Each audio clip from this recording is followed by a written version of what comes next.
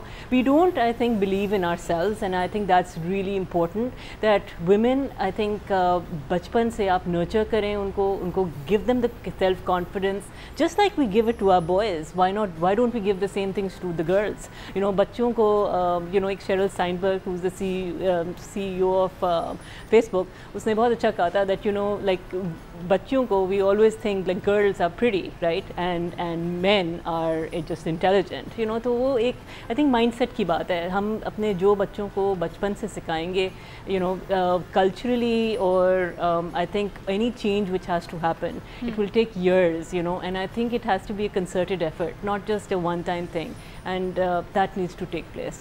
جیسا within an organization, کیونکہ ہم بات یہ بھی کر رہے ہیں کہ that a woman struggle to rise and to actually make it to the top, اس میں انٹرنل ہرڈلس آپ کیا نظر آتے ہیں ود ان کارپوریشنز؟ بیکاز مجھے بڑی عجیب سی بات لگی تھی انٹرنل ہرڈل کی جو بات جو بہت زیادہ جو آپ کو نظر آئے گی. اب میں آپ کو ایک چھوٹی مثال دیتا ہوں. ٹریڈ یونین ہے جی, آپ کے یہاں کتنی ویمن ورک فورس ہے؟ بھری ہوئی ہے اس وقت فیکٹریاں بھری ہوئی ہیں لڑکیوں سے جو کام کر رہی ہیں, عورتوں سے, لیکن جو ٹریڈ یونین میں کتنی ان کی لیڈرشپ ہے ہی نہیں. آپ کو کوئی ٹریڈ یونین کا نام بتا دیں, اکا دکا جو پرانے گزر گئے وہ ان کی بات نہیں کر رہا, ابھی نئے میں بتا دیں ان کی ٹریڈ یونین کا پورا ریکارڈ اٹھا لیں تو ان کے اس میں کوئی ایکویلٹی ہے ہی نہیں کہ وہاں ویمن کو بھی اس طرح سے ہے ہی نہیں. اسی طرح آپ باقی آرگنائزیشن میں دیکھیں تو پیپل بلیو کہ یہ عورت ہے یار, یہ کیا کرے گی, یہ نہیں کرے گی. مطلب صاحب آپ یہ بات کہہ رہے ہیں, یہاں پہ ویورز میرے خیال میں یہ بات سن کے حیران ہوں گے. مجھے یہ بڑی تکلیف دہ بات لگی تھی کہ ایچ آر میں سینئر پوزیشن پہ جب ہائرنگ ہو رہی ہوتی ہے, like for example if you are trying to get talent from elsewhere, باقاعدہ پوچھا جاتا ہے if there is a woman on the leadership position, تو اس آدمی سے, اس ریکروٹ سے پوچھتے ہیں کہ are you okay with reporting to a woman. یہ بڑی عجیب سی بات ہے. خواتین سے کبھی نہیں پوچھتا کہ جی اگر میل باس ہے تو تمہیں برا تو نہیں لگے گا, یا تمہارا اس پہ کیا ریئیکشن ہے, لیکن مرد حضرات سے یہ پوچھا جاتا ہے کہ تمہاری باس ایک خاتون ہوگی, are you okay with that. I think that is a very alarming size. اس پہ بات کریں گے, اور یہ صرف پاکستان میں نہیں ہے, میں نے بہت سارے ممالک میں, ہمارے خطے میں یہ دیکھی ہے یہ پرابلم. ہم اس پہ بات کرتے ہیں ایک چھوٹے سے بریک کے بعد.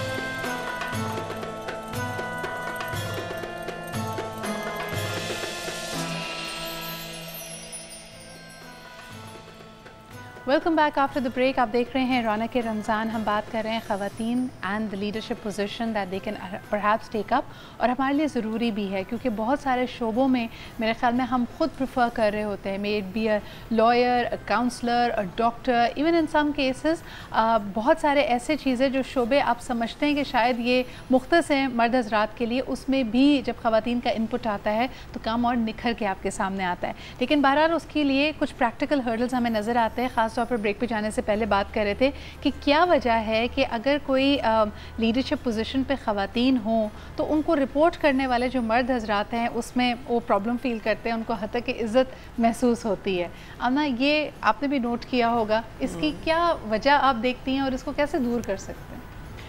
I think it's a tricky question. Personally بھی فیس کیا نا میں actually no, I report to a board of governors. My board primarily no, I was talking about people who report to you. Yeah, so people who report to me, I think I'm a very nice boss. I don't think they have any. Every boss thinks that, Amna. Every boss thinks that. جیسا آپ کیا کہیں گے, مرد حضرات کو کیوں problem ہوتی ہے کہ اگر باس ایک خاتون ہو؟ بتایا نا کہ ایک ایج جو شروع میں سوچا جاتا ہے, اور جو میرا خیال ہے آمنہ نے بات کی, اور آمنہ تو ماشاء اللہ she do a very good ایسی ورک, بیکاز ابھی انہوں نے ریسنٹلی مجھے ایک کانفرنس میں بلایا تھا, سو آئی واز امیزڈ ٹو سی کہ کوئی اراؤنڈ 400-500 ایچ آر پروفیشنلز, لڑکیاں بیٹھی ہوئی, ینگ لڑکیاں پوری اس سے کمپنیوں کی جو کام کر رہی ہیں بیٹھی ہوئی تھی. I was very happy to see that she has gathered every body.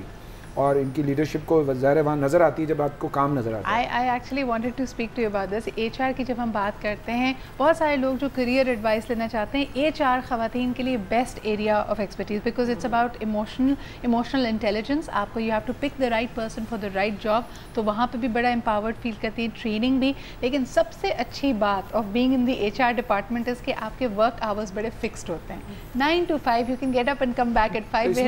Finance and marketing میں جو میں بات کرنا چاہ رہا تھا وہ یہ ہے کہ جو آمنہ نے بات کی مائنڈ سیٹ کی اور جو اپ برنگنگ کی, وہ میں اس کو اس طرح سے ایکسپلین کروں گا وہ کہ لڑکی جب پیدا ہوتی ہے اور لڑکا جب پیدا ہوتا ہے تو لڑکے کو شروع سے یہ کہا جاتا ہے کہ وہ کام کرے گا, کمائے گا, کھائے گا, اپنے آپ کو بنائے گا.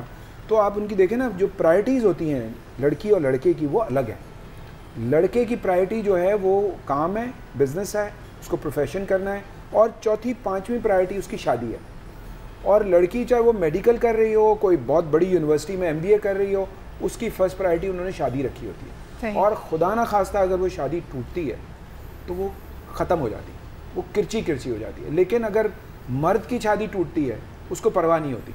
میں 100% کی نہیں بات کر رہا, میں میجورٹی کی بات کر رہا ہوں. پروفیشنلی کیا امپیکٹ ہوتا ہے اگر ایک خاتون بہت اچھی اسٹیبل ورکنگ پوزیشن پہ ہے, لیڈرشپ پوزیشن پہ ہے, and if God forbid her family life is in a turmoil اور اس کی ڈیورس ہو جاتی ہے, تو کیا یہ اس کے کام پہ, اس کے امپریشن پہ, جو لوگوں کا رویہ ہے اس کی طرف, وہ بھی امپیکٹ ہوتا ہے؟ رویے تو چینج کرنا بہت دور کی بات ہے, لیکن یہ ضرور ہے کہ میں نے دیکھا کہ اس کے بعد وہ بہت سکسیزفل بھی ہوتی ہیں.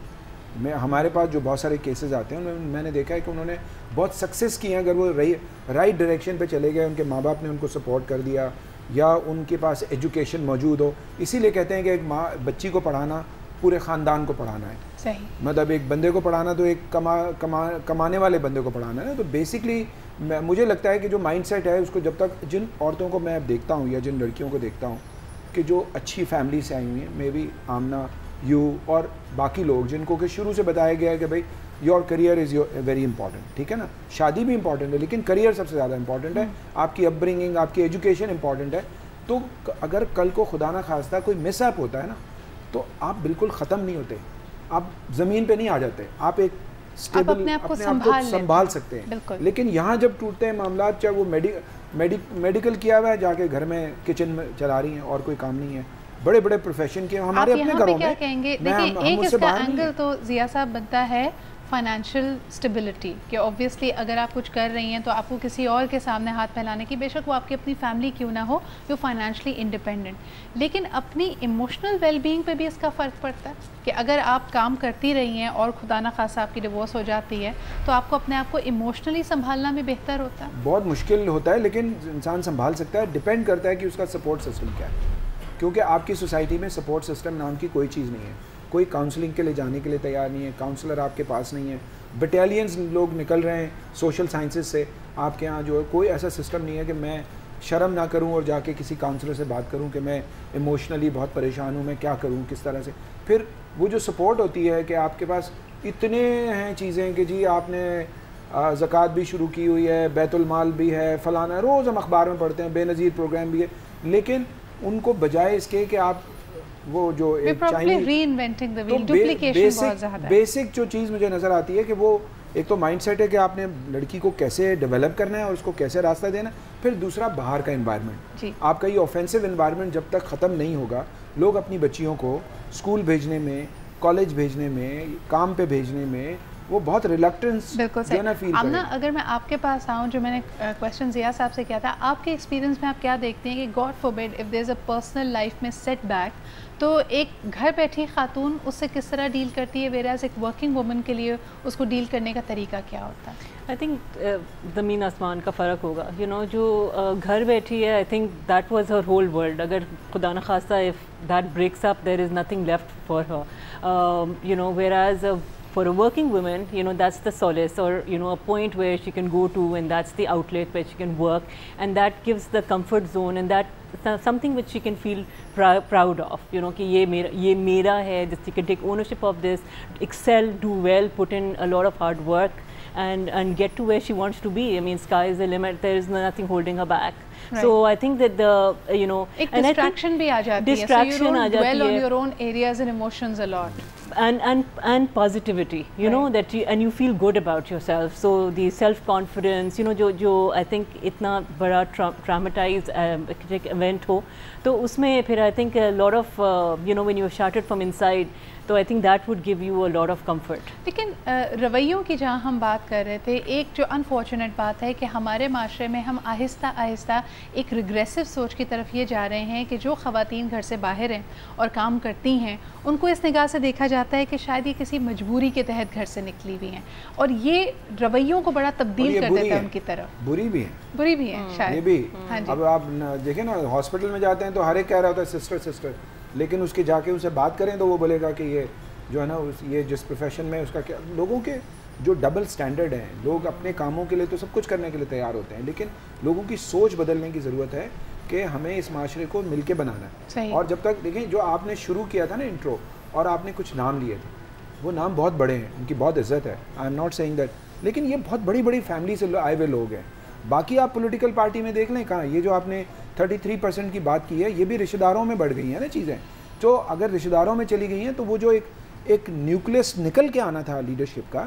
ضیاء صاحب ود آل ڈیو ریسپیکٹ، اس میں کوئی جینڈر بائس نہیں ہے. میرے خیال میں وہ جس ڈیفیسٹ کی آپ بات کر رہے ہیں اس میں تو مرد حضرات بھی اور ویمن بھی. ہمارے یہاں موروثی سیاست ایک ریالٹی ہے. ہمارے یہاں گراس روٹ سے لیڈرشپ نکل کے نہ مردوں کی آ رہی ہے نہ خواتین کی آ رہی ہے، اور جب تک یہ چینج نہیں آئے گا we will keep saying the same problems. اور وہ آپ الگ سے پروگرام کرنا کبھی کہ یہ کیوں نہیں آ رہی. اس کا ایک بہت بڑا ریزن میں صرف 2 لفظوں میں کہوں گا کہ ضیاء الحق کے زمانے میں جو انہوں نے کہا کہ جو پالیٹکس جو ہے وہ اسٹوڈنٹس کا اسٹوڈنٹ یونین بین کی، ٹریڈ یونین کو بین کیا، اس کے بعد سے آپ کے پاس لیڈرشپ نہیں آ رہی ہے.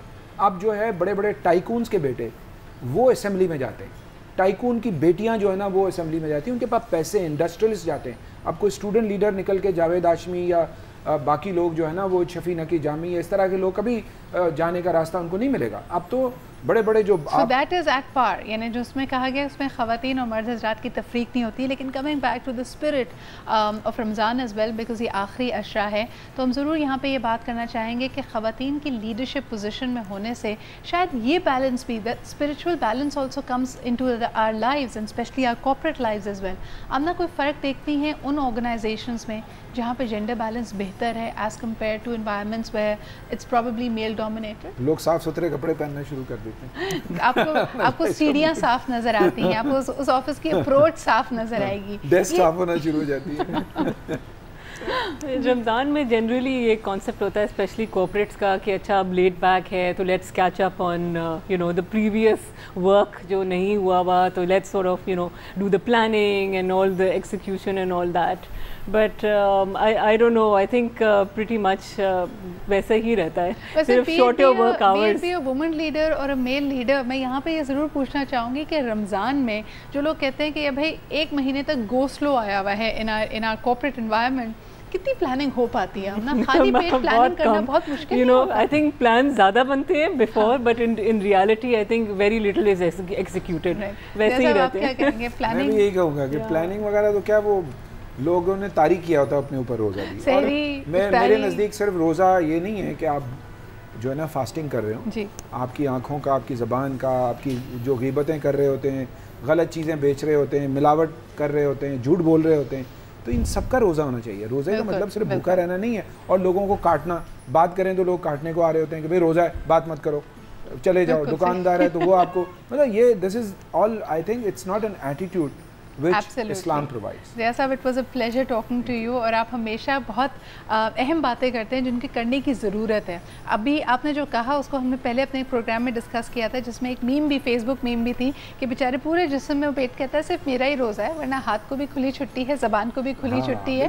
تو یہ میرے خیال میں اب آخری کچھ روزے رہ گئے ہیں، اب اگر ہم اپنی اصلاح کر لیں تو بہتر ہوگا. تھینک یو سو مچ آمنہ، بہت بہت شکریہ ضیاء صاحب فار بینگ ہیئر. اور اب بڑھتے ہیں ایک بریک کی طرف. بریک کے بعد واپس آئیں گے تو ہمارا جو سبجیکٹ ہے، یعنی تھوڑی سی بات ہم of course women in leadership positions کے حوالے سے بھی کریں گے، اور جو ہمارا larger subject of desires and wishes ہیں، یعنی خواہشیں جو ہمیں کہیں کا نہیں چھوڑتی. ہر خواہش ایسی کہ اس پہ ہمارا دم نکلنے لگتا ہے، لیکن مشکل یہ ہے کہ دل معصوم سی خواہش کرتا ہے، اس کو پورا کرنے کے چکر میں ہماری شامت آ جاتی ہے. اس پہ بات کرتے ہیں ایک چھوٹے سے بریک کے بعد. Stay with us.